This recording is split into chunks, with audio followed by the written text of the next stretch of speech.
तो झाड़ू लगाने वाला एक वैष्णव गोवर्धन में झाड़ू लगाता, दर्शन नहीं कर पाता था।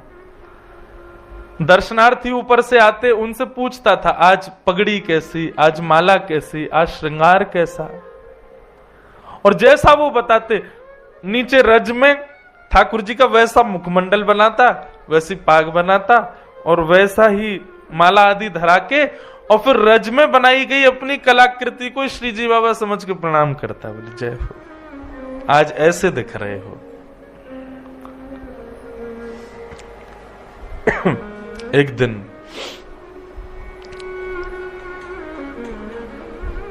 ठाकुर जी के हृदय में उससे मिलन की कामना उत्पन्न हुई, और जैसे ही उससे मिलन की कामना उत्पन्न हुई तो राजभोग के बाद जब सब दर्शन करके चले गए, पूरा गोवर्धन खाली हो गया, सब लोग जाकर शयन चले गए, 1-2 बजे सब सो जाते हैं दोपहर में।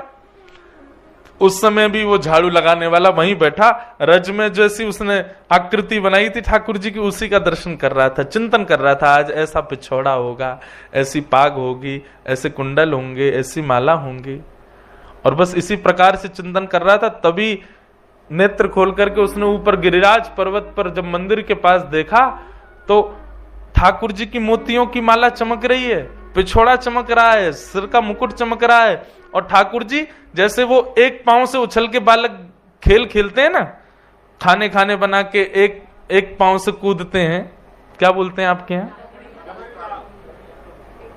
हमारे यहाँ उसको ती बोलते हैं। हाँ, सब जगह अलग अलग है। वो ऐसे डालो, फिर एक पांव से पकड़ो। कब से तो खेला ही नहीं, बचपन में खूब खेलते थे। हाँ, अब की बार लाल जी के उत्सव में एक दिन वो खेल भी खेलेंगे। हम लाल जी के उत्सव में सब करवाएंगे, लाल जी खूब प्रसन्न रहे।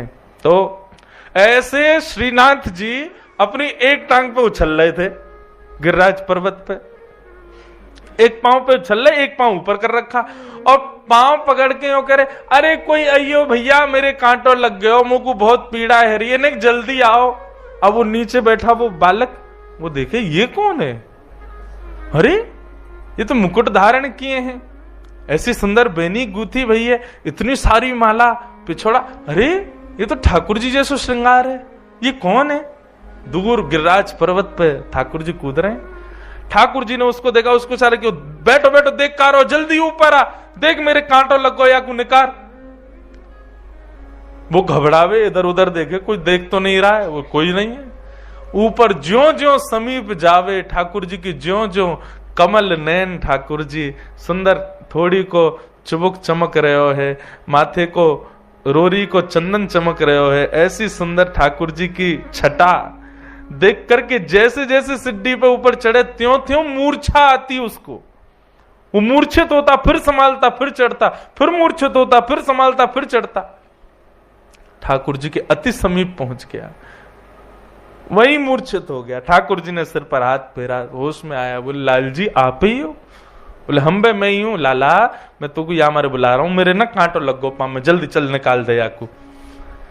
ठाकुर जी जिन चरणों को किसी को नहीं देते, सीधे उसकी गोद में पधरा दिए, ले चरण ते कांटों निकाल दे। उसके हाथ कांप रहे, मुख कांप रहा है, वो समझ नहीं पा रहा मैं क्या करूं, कहां ठाकुर जी कांटे लगे।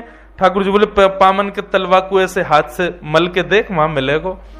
ठाकुर जी के श्री चरण कमलों के तलवे, जहां पर वज्रांग कुशध्वज सरोरुहलांचनाड्यम उत्तुंग रक्त विलसन नख चक्रवाल, देवता आदि कहते हैं जिसका स्पर्श किसी को प्राप्त नहीं होता, वो उस झाड़ू लगाने के वाले की गोद में दे दिया। बोले ले धूड़िए भैया कांटो कहां है। वो देख रहा है, तभी उसको मिला। बोले हाँ जय जय मिल गए वो कांटो। बोले इसको निकाल दे। कोमल ठाकुर जी के चरण, बिल्कुल कमल जैसे चरण, निकाले, उंगली से निकाले नहीं, और भीतर चलो। अरे दाढ़ी के तने तो और भीतर घुसाए दियो, अब मुंह को और पीड़ा है रही है। बोलो ठाकुर जी कैसे निकालूं। बोले ऐसे ना निकलो, सुन तू पाम पकड़ के और अपने दांतन से निकाल। बोला मेरे प्राण निकल जाएंगे नाथ, इतनी कृपा मत करो। बोले तू तेरे प्राण ना निकलेंगे, मेरे निकल रहे हैं, जल्दी निकाल। जबरदस्ती कृपा कर रहे हैं उसके ऊपर, और वो कोई कांटा लगा थोड़ी है, बस उस पर कृपा करनी है ठाकुर जी को। उसके मुख के पास अपने चरण दे दिए और वो अपने दांतों से ठाकुर जी के कांटे को निकाल रहा है। ठाकुर जी बोले चल अब मुंह को लेके चल। बोले कहां चलना? बोले आज गोविंद दास अपनी खिरक में दाल बाटी बना रहा है, बाकी दाल बाटी खावे जाऊंगा मैं, चल ले चल मुंह को। अरे ठाकुर जी ये सब गोविंद दास आदि अष्ट सखा ये लोग बड़े अपरस में रहते हैं, शुद्धता पवित्रता का बड़ा ध्यान रखते हैं, आप मेरे से छुप गए हो ये भी इनको पता चल गई तो मुझे मार देंगे महाराज जी। ठाकुर जी बोले तेरे संग मैं हूं ना, चिंता क्या करे, चल अपने कंधा पे बैठा ले। ठाकुर जी उसके कंधा पे बैठ गए और सिर पकड़ लिया और वो लेकर के जा रहा है। सोचो छवि कितनी सुंदर, एक नन्हा सा झाड़ू लगाने वाला बालक अपने कंधा पे श्री जी बाबा को लेके जा रहा है और ठाकुर जी उसको बता रहे हैं सुन सुन सुन देख वो गोविंद स्वामी की खिरक आ गई है। बोले हाँ।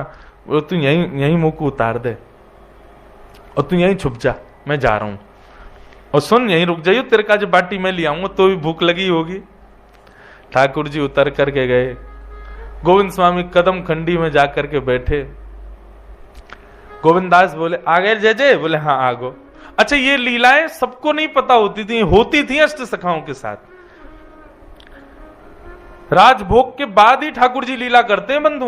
ये वृंदावन में जो लोग यूं सोचते हैं 12 बजे के बाद मंदिर बंद ठाकुर जी सो रहे हैं, गलत सोच रहे हो आप। ये 12 बजे जो मंदिर बंद हुए और 4 बजे यही तो लीला का समय है। ठाकुर जी इसी समय कृपा करने जाते हैं किसी पे, ये सोते थोड़ी है। ठाकुर जी गौचारण का समय, लीला का समय ठाकुर जी का। ठाकुर जी पहुंच गए। गोविंदास जल्दी भूख लगी है, मुंह को जल्दी खवा, बाटी खवा। और गोविंदास बाटी सेक करके चिमटा से उठा के ठाकुर जी के आगे पत्तल में धरे। सो ठाकुर जी ने खामे ने खा के सोई बाकू जेब में भर ले अपनी, बाकी काजे लेके जानिए, खड़ो बेचारो लेके आयो मुंह को। गोविंदास ने पहले इतना आटा लगाया था कि उनको पता था कि लाल जी 20-25 बाटी तो खामेंगे, और वो भी तब जब राजभोग पाके आए हैं, राजभोग आरती हो गई है। पावे में तो बड़े निपुण है हमारे लाल जी। ठाकुर जी बोले अब गोविंदास पेट भर गो हमारा, तो अब हम जा रहे हैं मंदिर, अब जाके नेक देर सोमेंगे, फिर 4 बजे उत्थापन आरती होएगी। गोविंदास बोले जय जय बड़ी कृपा। जैसे ही ठाकुर जी खड़े भये सो ठाकुर जी की पीतांबरी इतनी फूल गई, बाटी बल रही जेब में। गोविंदास बोले जे का है ठाकुर जी ने रुकी हो? बोले कहा ये इतनी पीतांबरी ऐसी तुम्हारी कैसे फूल गई है? ये तो तब फूल है जब आप नाचो, जो गोल गोल घूमो तो ऐसी पीतांबरी फूल जाए आपकी, ये इतनी कैसे फूल गई? कहा भर रखो भीतर? ठाकुर जी बगे कछु ना नहीं। गोविंदास ने पकड़ ली, देखे तो भीतर थे महाराज गोजा में बाटी भर रखी है। ये जेब को ब्रज भाषा में कहें गोजा, गोजा में बाटी भर रखी है। गोविंदास बोले बाटी जेब में काहे धर रखी है, कौन के काजे ले जा रहे हो? ना कोई को नहीं। ठाकुर जी ने एक बार ऐसे देखी उसकी तरफ जो पेड़ के पीछे छुपा था। गोविंदास बोले कौन को देख रहे हो? दौड़ करके गोविंदास गए तो वो झाड़ू लगाने वाला बालक मिल गया। ठाकुर जी सही बताओ पूरी बात कहा है? तो उस बालक ने कहा गोविंदास जी मुझे क्षमा कर दो, मुझसे बहुत बड़ा अपराध हो गया, आज ठाकुर जी मेरे कंधा पे बैठ के आए। गोविंदास बोले राम राम राम, महा गोसाई जी ने मंदिर में इतने नियम बना रखे हैं, हाथ धो के आए करो, पामन को धो के आओ, आधो स्नान करके आओ, शुद्धता को ध्यान रखो। बेचारो वो तानसेन एक बार पद गावे आयो तो गोसाई जी ने भगाई दियो। बोले काय को? बोले पहले तांबुल थूक के आ, शुद्ध मुंह से सेवा कर ठाकुर जी की। इतनी सेवा शिष्टाचार को विचार करें और यहाँ ठाकुर ने सबरी सेवा तोड़ रखी है। झाड़ू लगावे वाले इनके कंधा पे बैठ बैठ के डोल रहा है। ये सबरे नियम हमारे काज है नहावे धोवे के, तुम्हारे काज कछु ना है। ठाकुर जी बोले अब ठीक है गोविंदास गुस्सा का कर रहे हो, कोई बात ना, छोड़ दे याको। बोले याको कोई अपराध थोड़ी है, बेचारो ये तो ऊपर ही ना जावे कभी गिरिराज पर्वत पे, तुमने ही बुलाए होगो जरूर। बोला हाँ इनने ही बुलाए हो। ठाकुर जी बोले बजमारे तू और बता दे सबरी बातन ने, अरे तो पे कृपा करिए, तू और मेरी शिकायत कर रहा है। गोविंदास बोले ऐसे काम नहीं चलोगे। ठाकुर जी बोले बता कहा करूं? गोविंद कुंड में स्नान करो, स्नान करके ऊपर जाओगे।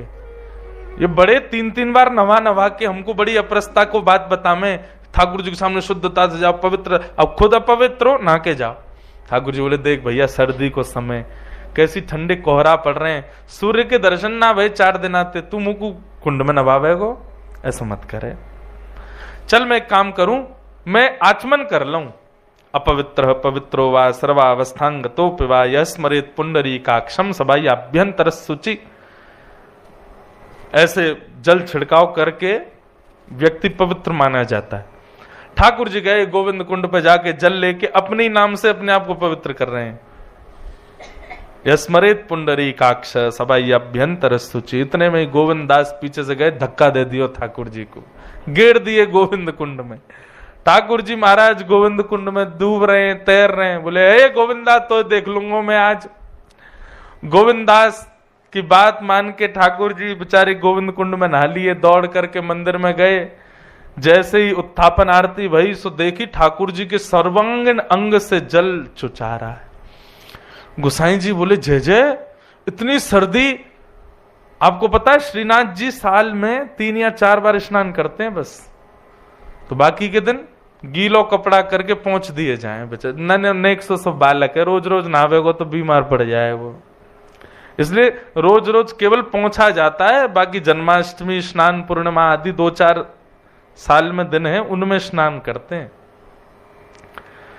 गोविंदास जी तो बड़े अंगीठी रखी, कंबल उड़ायो। गुसाई जी ने, गोविंदास जी आए, गुसाई जी बोले हे गोविंदा, तेने ठाकुर जी को धक्का दे दियो गोविंद कुंड में? अच्छा, तो पहले आके बता दे। इनने मैंने कहा कियो है, अब मैं बता दूंगा आप क्या कर रहे। ठाकुर जी सारो कहने नहीं नहीं नहीं, तू मत बता भाई, मेरी शिकायत मत करे भैया गोविंदा, तू मेरो प्रिय ना है, मेरी शिकायत मत करे। गोविंदास जी बता दी। बोले गुसाई जी ये झाड़ू लगावे वालो बालक है, वह कंधा पे बैठ के घूम रहे, इनने शुद्धता पवित्रता का विचार नहीं किया, इसलिए मैंने गोविंद कुंड में धक्का दिया। तब गुसाई जी लाल जी की इस लीला को सुनकर के बड़े प्रसन्न हो गए। बोले जय हो जय जय, आप बड़े कृपालु हो।